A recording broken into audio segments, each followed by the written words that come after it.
You want to do another self-reference? Go listen to Lisa Maselli's episode. Are you a fan? Did you listen to that episode? I am a giant fan of all things. So yes, I am.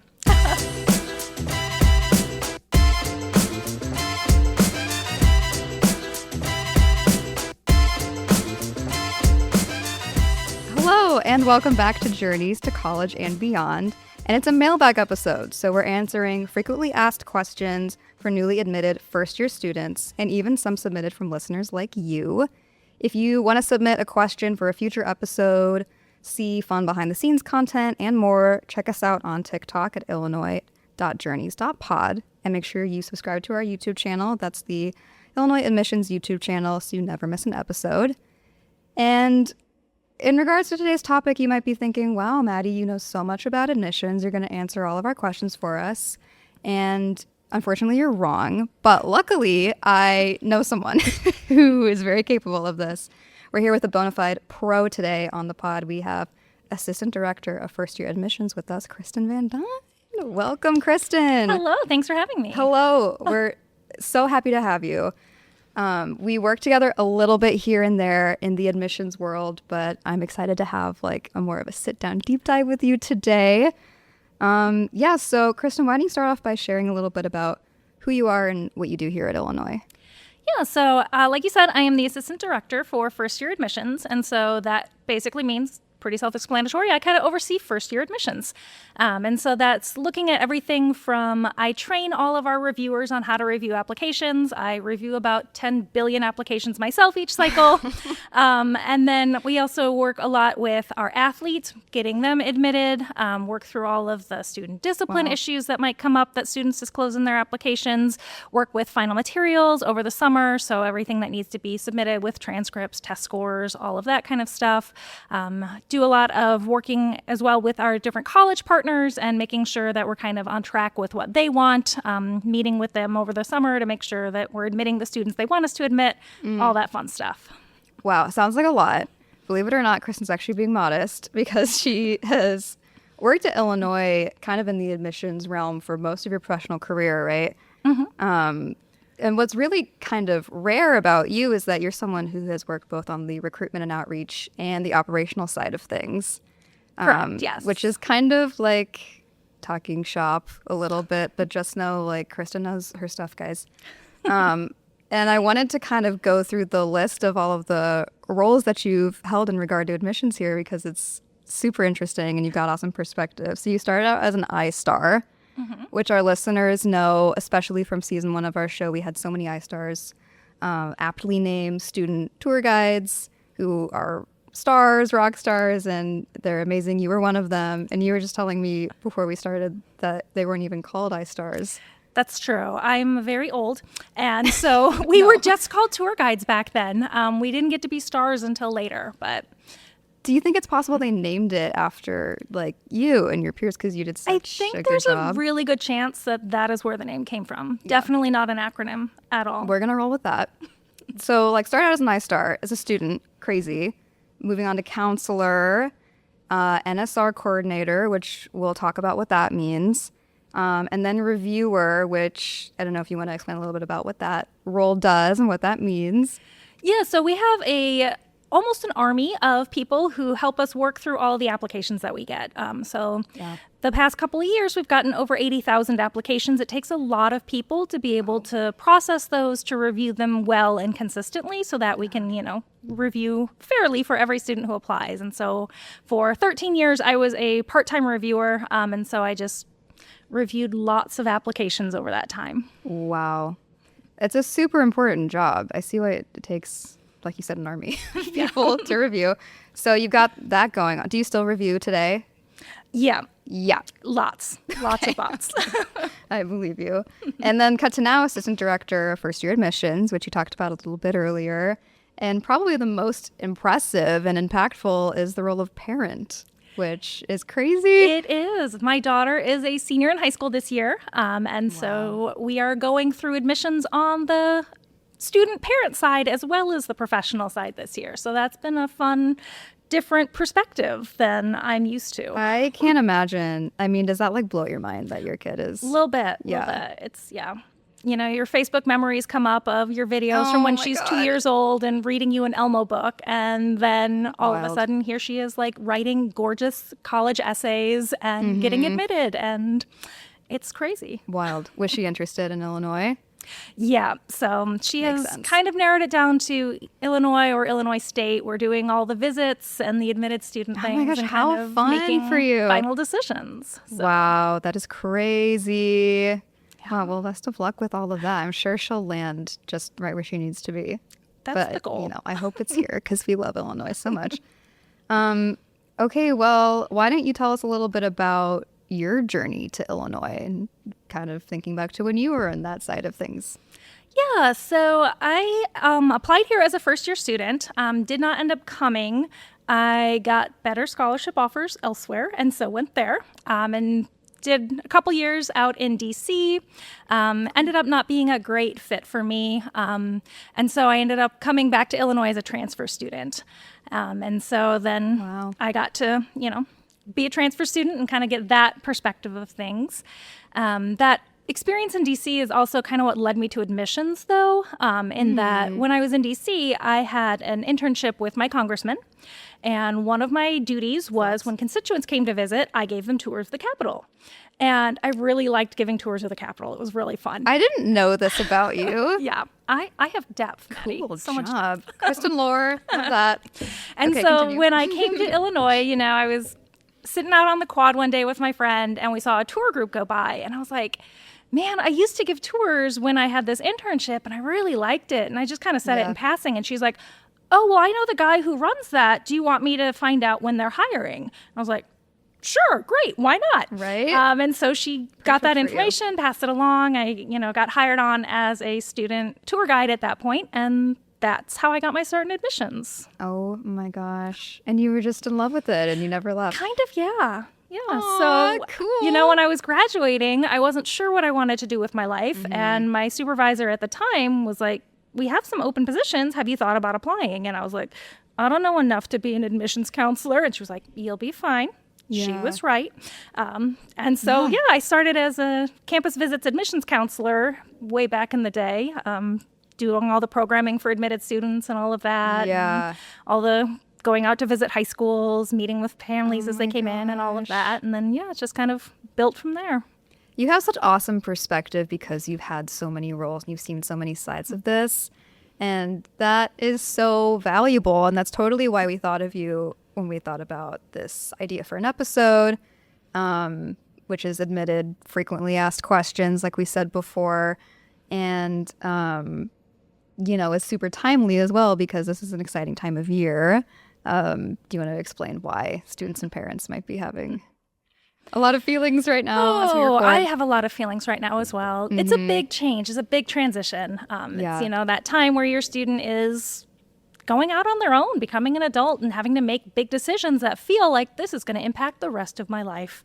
And for a lot of students, it does. Where you end up going for college, that's where you're going to meet people. That's where you're going to take those next steps. That's where you're going to figure out what you want to do in the next couple steps of your life. And so, it's a lot to handle, both Yeah. for your student and for your parents. And so, we are hopeful that we are able to help people kind of through that transition process. That is one of the things I really like about admissions work is that a lot of times people come in and they have a lot of those really strong emotions because it is a big transition time and it is new and it is something they haven't gone through. Or, if your parents went to college, it's been 20 years, things have changed. And they're like, this is not what it was like when I went to college 20 years ago. And so being able to kind of walk with people through that and help them to understand Illinois is a huge place, and there is not one central hub where you can get all of your questions answered, but helping people understand how to navigate the different resources that we have available, the different offices. Like, that's part of what I love about admissions work. Yes. Oh my gosh. And it's like ever evolving, like you alluded to. Yeah. Crazy. And, this is especially exciting time of year on the emotion side of things because this episode is coming out on regular decision release day, which is a big, big day. Early action was just a few short weeks ago. People are finding out where they might be spending the next 4 years, and it's a huge deal. It is. Yeah. And congratulations if you're watching this and you got admitted to wherever you end up going. So, Kristin, we have some questions for you. Okay. Do you feel good? Are you ready I to? am so ready. Okay, here's how I think we're gonna do this. I'm gonna kind of assume the role, like pretend I am a student, and I have a lot of burning questions for you, and I just, I'm kind of playing like I've never even been on campus before, maybe. So, my first question for you is: I've been admitted. What Congratulations! Thank you. That's step one, right? Of That course. is. Celebrate often. That's one of our Yes. guiding One of our principles? guiding principles in the Yes. office. Celebrate often. Yeah. Okay. So yay, we got in. I'm admitted. What do I do now? Well, I know we just said it, but yes, absolutely take a minute and celebrate. Like that's Right. a big accomplishment to be admitted really anywhere. It's a culmination of the work that you've been doing over the last 4 years in high school. And so regardless of where you end up going, what you end up doing, like take a beat and really appreciate that, this is a great thing and it's something to celebrate, even if you don't end up coming to Illinois. So true. Kind of beyond that, then we try to make it easy for students who are admitted to Illinois to kind of know what to do next by working through their admitted student checklist. And so every student who gets admitted within their My Illini portal, they have a checklist of all the different things that they need to do to make sure that they're on track to be able to enroll in the fall. First thing is obviously to decide where you're going to go. So, take Big your time with decision. that. Big Take your- decision. Take your time. But then there are a lot of steps that students need to do after they've decided that they want to come to Illinois, or other schools probably have them do things too. I'm just not as familiar with them. Right. And so the admitted student checklist is just a really good tool to make sure that you're on track for all the things with getting transcripts That's awesome. in and getting housing signed up for and all the things that I'm sure we're going to talk about. You're spoiling as my we go questions, along. Kristin. Just kidding. All of that's in that checklist. Okay, and where can I find my checklist? I think you said before. Yeah, it's in the My Illini portal. So the same place you have probably been obsessively checking to see if your decision is ready. You know my line of work. Once you're admitted, Yep. it's going to have that admitted student checklist in there for you. Totally. The one thing you touched on that I do want to make clear that one of us is an admissions expert, but within the realm of the Illinois admissions side of things. Other schools might work differently. Other institutions may have different rules, different deadlines, different criteria. So just keep that in mind as we rattle through these questions. Okay, so I'm looking at my admitted checklist. Awesome tool. My next question for you is, when is the deadline to accept my offer if I've decided I want to go to Illinois? So you have until May 1st to make that decision. That is the national decision or deadline day so that you can kind of make your decision for all of your schools. There's not a lot of advantage to making that decision super early, so please don't feel pressured to say, I got in, I'm going to accept it today. Like, take your time, look at your options, look at especially like your financial aid offers. That's a huge piece of whether you're going to be able to go to this school versus that school.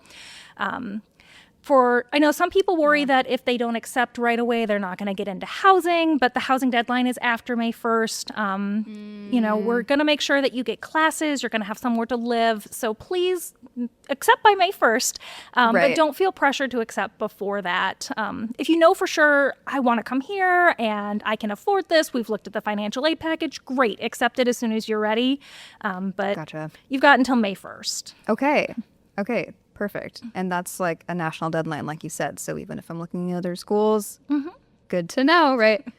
Okay, well, my next question is, so like we've said, obviously I've been admitted. So I've applied, I filled out my applications, my essays, my SRER, all of this stuff. I got in. Yay. Hooray. I'm done, right? Like I don't have to submit any extra stuff. I don't have a... So close, Maddie, so close. Okay, good. Luckily, you go and check Yeah. that admitted student checklist and it'll tell you. But yes, everything in our application process is self-reported. And so for students who then accept their offer and want to enroll, we do verify what was self-reported.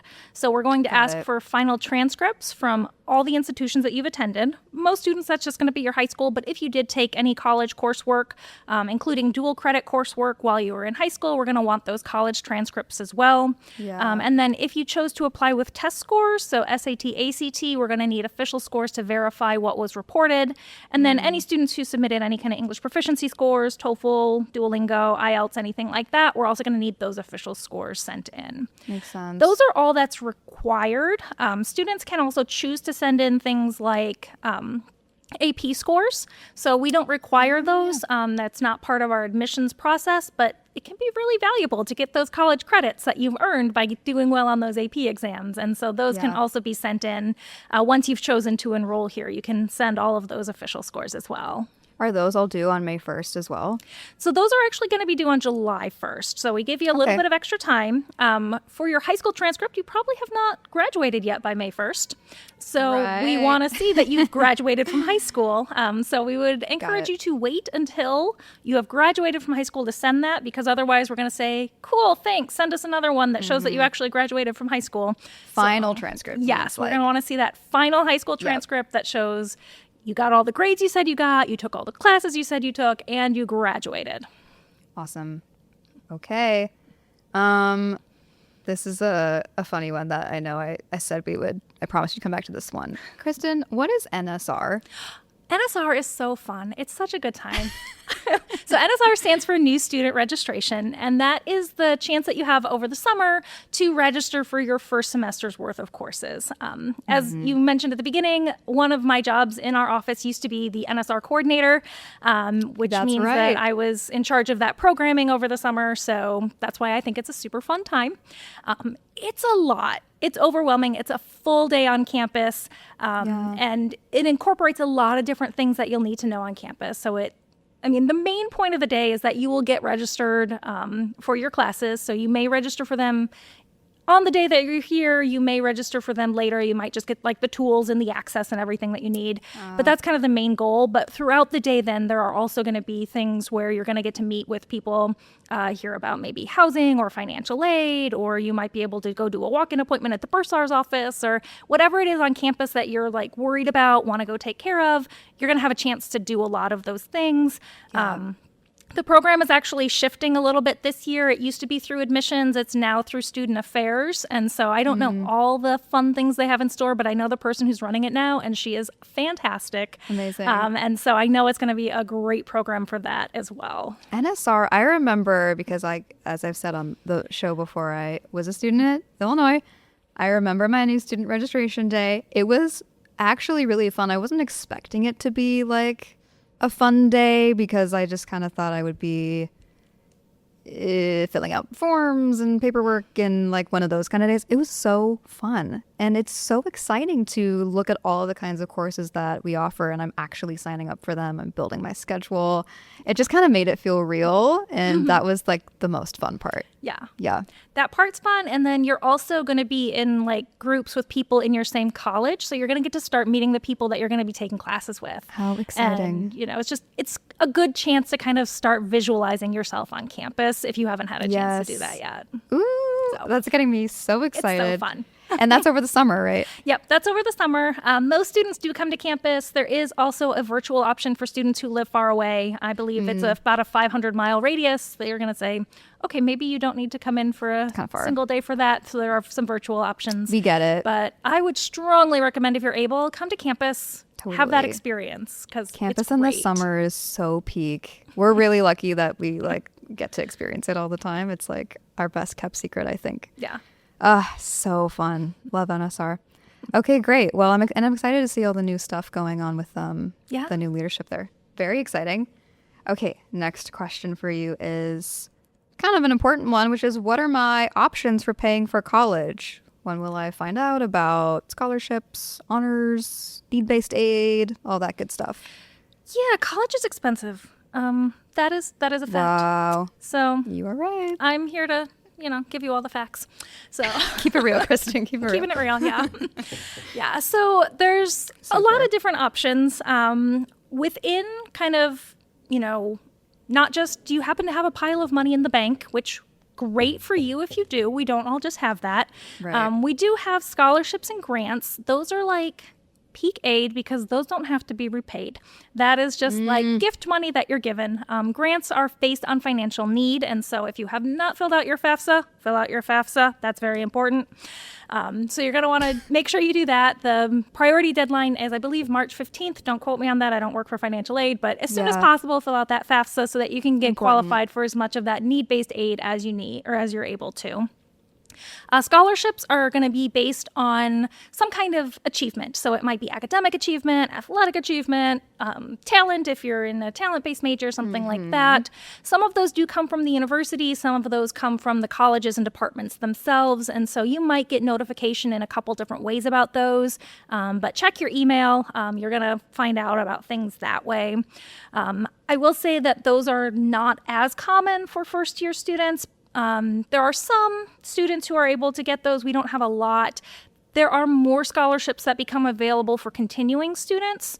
And so if that's something that's important to you, which free money should be important to everybody, that's something that you can always check with your college or your advisor about scholarships that are available for continuing students. And maybe you didn't get anything as a first-year student, but as a sophomore, maybe you can get a little something. So always worth looking into. So if I don't figure it out my first year on campus, there's other opportunities. Absolutely, yeah. Well, that's good to know. Say, as a first year, though, your application for admission is your application for all of those scholarships. So there's nothing extra you need to do. Everything that you've turned in is what will be used for that. So you don't have to worry about missing anything on that front. That's good. So that's kind of your gift aid. That's the, gold star, great stuff. We also do have a lot of loans that are available for students. I'm not going to go into a lot of it because, again, not a financial aid expert, but the financial aid office has people who would be happy to talk to you about it. There's all sorts of different types of loans, subsidized, unsubsidized, parents and students, all of that. If you are awarded loans as part of your financial aid package, you are not required to take them. You can choose to take them. That's going to be up to you. But when you get your financial aid package, if you have questions, financial aid will be super happy to talk to you and help you figure out what you're doing with all that. They're awesome over there. They are. Yeah. The other thing that a lot of students don't always think about in terms of paying for college is employment, that you can get a job on campus. Some jobs are federal work study, which means that they're part of your aid package, that we expect that, you qualify for this aid job. And so that means that the federal government pays part of your salary for the job that you're working.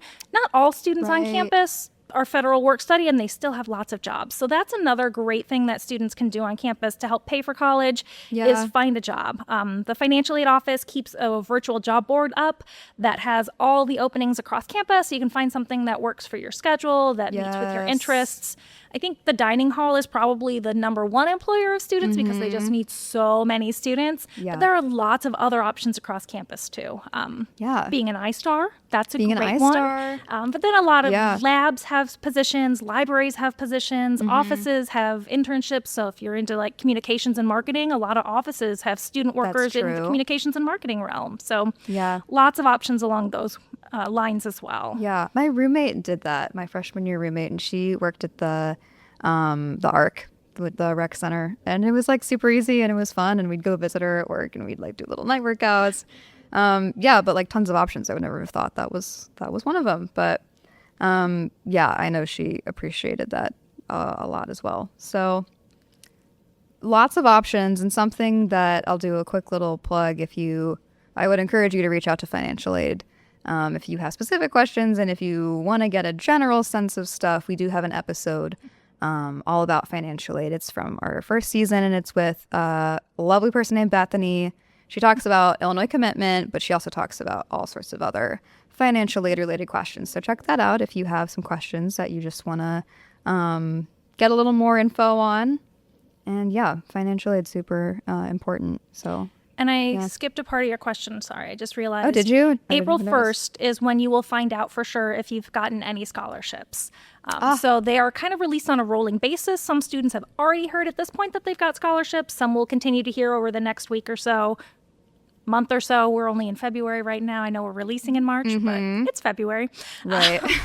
But by April 1st is when students will hear if they have been admitted to any honors programs and if they're being awarded any scholarships. So that gives you a full month then with your financial aid to figure out if Illinois is a feasible option for you before you have that May 1st decision deadline.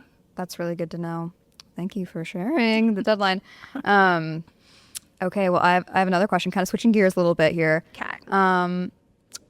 So I've just been admitted, right? I haven't even accepted my offer yet necessarily. Can I change my major after I've been admitted? Maybe. It will depend. Okay. So We do have an option within the My Illini portal called the Program Term Change Form, where students can request to change their major. In general, we want students to be admitted to a major that they're happy with, right? And so Right, if that's we're the point. able to admit them to the major that they are like, you know what? I filled that form out back in October. I've changed my mind. I have a new interest. I want to do this. If we're able to, we're happy to do that. We're happy to say, yes, you can change your major. We are not always able to. We have a lot of space constraints. A lot of our programs are just full, and we are not able to say, hey, I know you have this newfound interest, but we can't let you in there. And so what we would strongly encourage students to do is if they reach out to us via email and just say, hey, I've been admitted, I would like to change my major to X, we will take a look at that before they submit their program change form, and we will let them know, like, okay, yeah, you can do that. That's approved. Or no, I'm sorry, we don't have space. We can't do that. Really, the risk there is by submitting the program change form, what you're doing is you are withdrawing your current application, the one that has been admitted, and you are saying, I don't want that offer. I want to be considered a new application for this new major. At this point, we have, we're done. We've admitted students. We just are going to be considering that to be a late application at this point. And so if we don't have space, you're going to lose your initial offer. You're going to end up either being waitlisted or denied to the other program if we don't have space. And so we would strongly recommend reach out, ask us a question, say, I'm interested in this, and we will be very upfront with you and let you know, like, yes, that's approved. You can do that, or no, please don't do that because you will lose your offer. Okay. Good to be clear on that one. Let's say, kind of jumping ahead a little bit in like my timeline as a student here, what if I do end up wanting to change my major later down the line? Is that possible? Again, maybe. Right. So it's going to depend on what you're wanting to change your major to. Some major changes are very easy on campus. Some are very competitive. Anything that is in the Granger College of Engineering and has computer science in it is not even an option. So computer science plus bioengineering, computer science plus physics.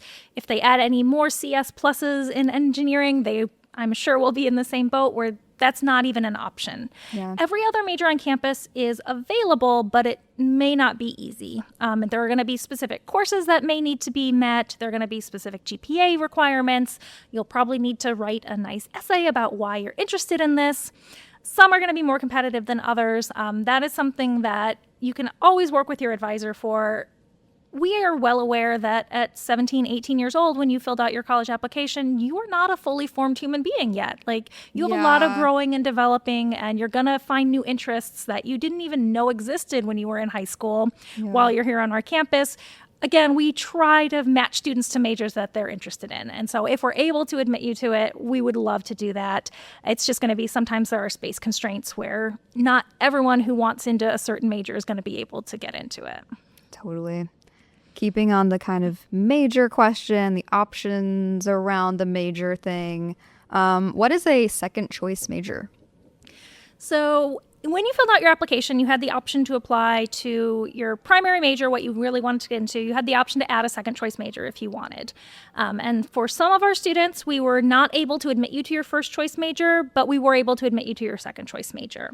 And so basically that just means that most of the time, it's a space constraint thing. You were obviously a strong enough student to come to campus because we were able to admit you to your second choice major, but we just didn't have space for everyone who wanted the first choice major that you happened to choose. And so if you do end up being admitted to your second choice major, you are considered to be on the wait list for the first choice major, regardless of whether you accept your offer to your second choice or not. So even if you say, no, I picked this as my second choice, but I got into my first choice at this other school, I'm going to go over there, and you decline your offer, you are still on the wait list for your first choice. If space opens up over the summer, we will include you in the group of students that we evaluate to see if we're able to make an offer to the first choice based on the space that has opened up. So, I mean, I know it's going to be a little disappointing if you get admitted to your second choice major instead of your first choice, because obviously your first choice was your first choice, but it's not the end of the road necessarily. Yeah, especially if you're a student who just finds themselves like really dead set on Illinois and they have a little bit of flux with whatever the career path that they kind of see themselves pursuing. Yeah, I mean, we have so many majors on this campus too, so there's a lot of good options. Yeah. And you said career path, like a career path is not a major. You can get the same So destination true. through a lot of different paths. And so if you're willing to kind of think through that, like a second choice major could be a great fit for still getting you to where you want to be if Illinois is going to be your main goal. Totally. Okay. We touched on this just a little bit, but I want to circle back to it. And this question is about housing. Obviously, if I'm newly admitted, I'm thinking about housing options. Where am I going to live? Do I have to live on campus as a first-year student? I'm going to reframe that to you get to live on campus as a first-year Gotcha. student. Which is like totally true. I do Such think fun it's a place good to live. thing. Not every single student does. We have very limited exceptions, mostly for students who live in the local area who want to be living at home with their parents. That okay. is fine. They can do that. But all other first-year students do have to live on campus. But again, that's part of the experience, right? That's how you make your friends. That's how part you of get it. involved in things, is by being with people all the time. And Yep. so I think it's a great opportunity. And one of the nice things is we do guarantee housing for all first-year students, which is not something that every university is able to do. Wow.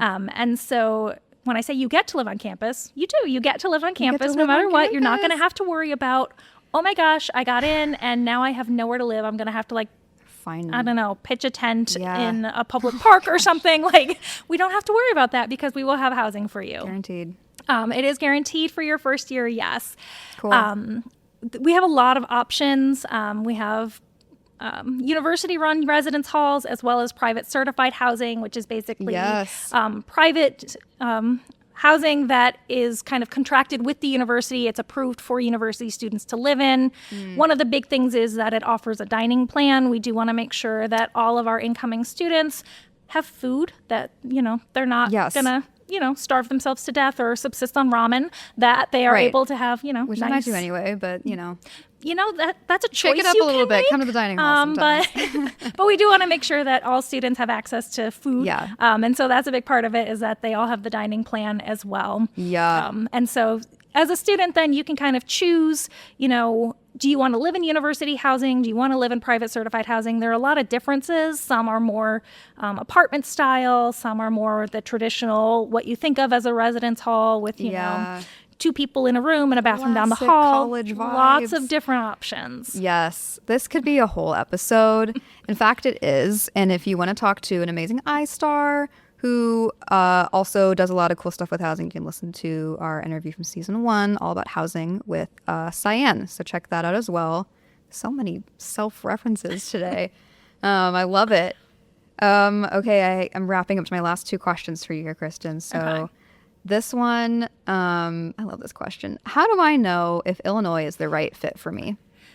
You want to do another self-reference? Go listen to Lisa Maselli's episode. Are you a fan? Did you listen to that episode? I am a giant fan of all things. So yes, I am.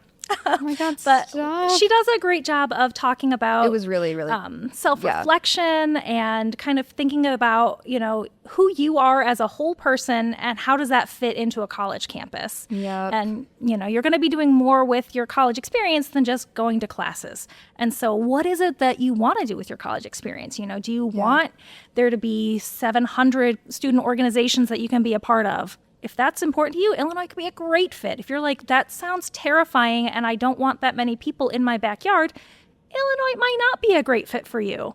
And so Totally really fair. kind of thinking through, what is it that you want? And, is this a match for you? There's a reason that there are so many colleges that have so many many colleges. different opportunities and different vibes. Yeah. And so I think that's kind of the big thing to figure out, is what is it that you want from that college experience?